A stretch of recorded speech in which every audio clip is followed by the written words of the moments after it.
Hello everyone, welcome back to my channel. I wanted to do this video because I know that currently there are so many people that are studying interior design, and I know you might be just starting your program or close to graduating. Either way, you have to start thinking about your future job as an interior designer and how to increase your chances for better job offers and better positions so that you can have a successful career right from the beginning.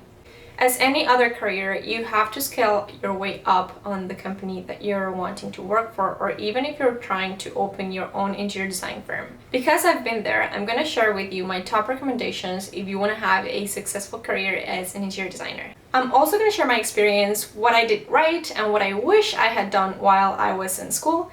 And if you learned anything from this video, don't forget to give it a thumbs up and subscribe if you want to see more interior design content. Let's dive right into it. So my first recommendation or tip that I want to give to any interior design student is you have to work while you're in school. I remember I got this advice on my very first day at university from one of my teachers, and I even wrote down her exact words. And she said, you have to make the commitment to work while you are in school so that you get a higher salary when you graduate. And at that time, that's what I did. I just went home, I started looking for jobs. I actually got hired pretty quickly, and I kept that job for almost my whole time in school. And be careful, I'm not saying that you should work at McDonald's or Starbucks. You have to get a job that is related to interior design. And there are tons of jobs that you can work. Some options would be working in a furniture store, you can work in a lighting store, in a tile shop, you can sell drapery, blinds, wallpaper, you can sell fireplaces, you can work in a paint shop, which was actually the job that I got. I was working at Benjamin Moore, and luckily for me, it was not only a paint shop, but they also sold wallpaper, fireplaces, knobs, handles, blinds, drapery, tiles. So this was more like an all-in-one shop. So I got to learn tons of things related to interior design that came handy afterwards. And I was actually very lucky because the owners of this shop, they also owned a interior design and construction company. So after I was skilled enough to work for an interior design company, I actually transitioned from working in the shop to the interior design firm. And there I was working as a junior interior designer, where of course I got to learn tons of things that I would actually need after. So the point is, just work on something that is related in any way. You could even work in a interior design business, but if you're just starting in school, you might actually know nothing about interior design yet. So you might just be the one that is in the reception area, or you might just be printing papers for everyone, you know? It doesn't really matter as long as you are in the field and you're constantly learning something about the industry itself. Because I have to tell you, just going to school, it's never going to be enough.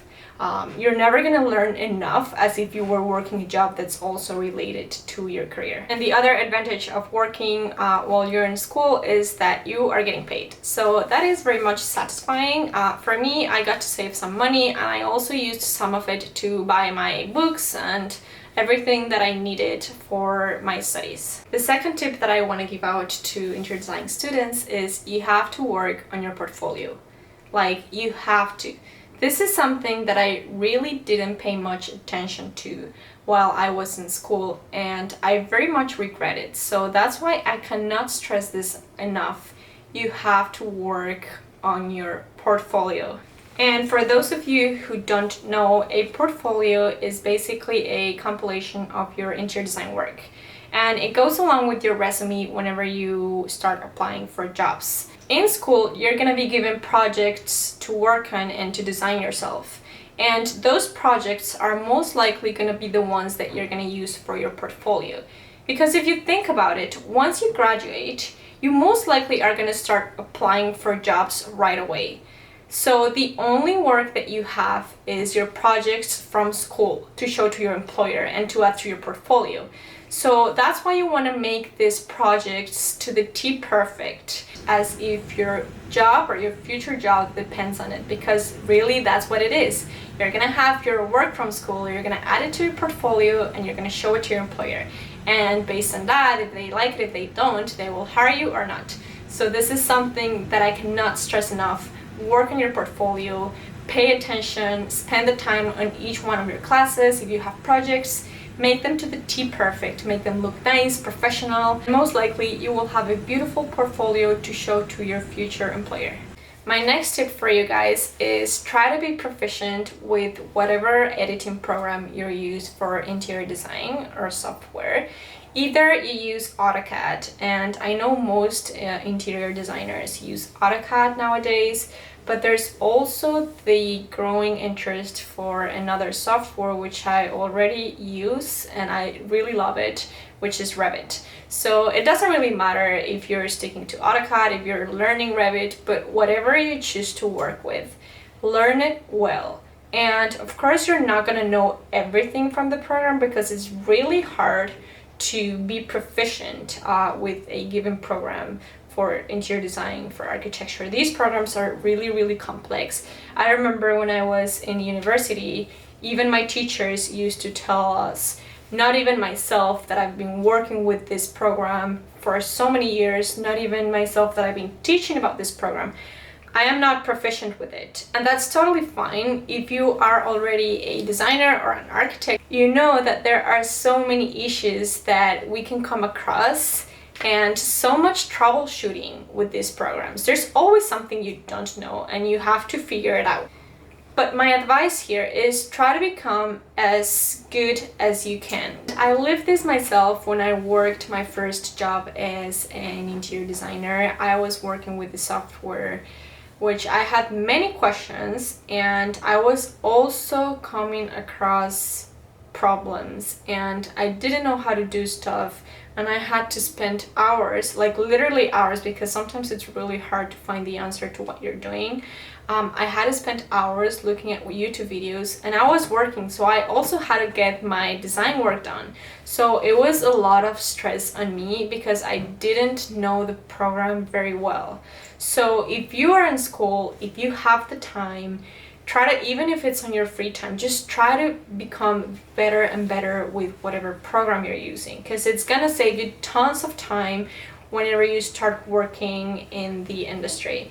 And also another tip that I want to give to you is use shortcuts. Shortcuts can save you a lot of time when you are designing.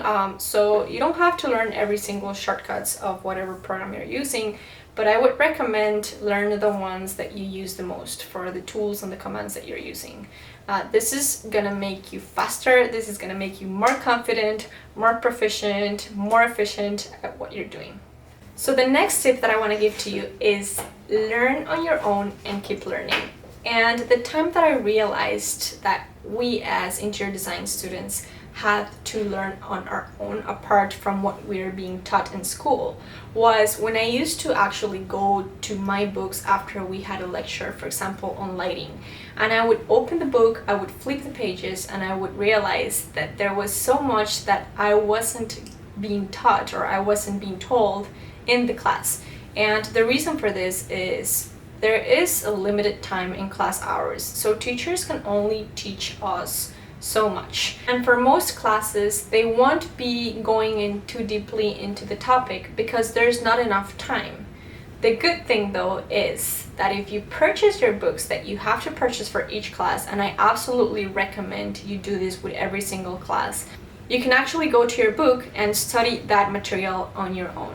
And I especially recommend this if you are thinking to open your interior design firm or company down the road. Because to open a business, to become an interior designer in your own firm is really, really hard, and you have to know tons of things. Everything is going to be on you. You're going to be responsible for every little thing. So the more you know, the more comfortable you're going to be with your clients. So if you know twice what other designers know, you're definitely going to stand out once you have your interior design company. My next tip to you is do not sell your books. This is something that I see happens a lot and goes hand in hand with the point that I covered before. And the reason you don't want to get rid of your school material is because you're going to keep going back to it.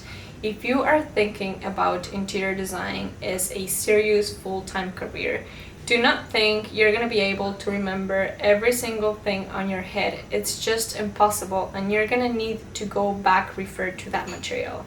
So once again, if you're thinking about interior design seriously as a business, as a career, do not get rid of your material, because I guarantee you will need it down the road. The last tip I want to give to you is be passionate about your career. And this may seem very obvious, but I have to mention it because interior design is not an easy career by any means. And if you're not passionate enough, you're gonna get burned out. There are a lot of challenges that you're gonna encounter every single day.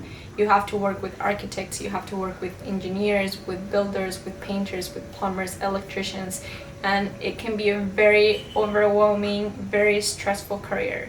So if you are sure you want to do this, if you're passionate enough to go through all these challenges, you're gonna enjoy it, you're gonna have fun, and yes, it's gonna be hard, but you're gonna like it. So that was it. I really hope you guys enjoyed watching, and I hope that you get some value from this video. I will see you on the next one. Bye!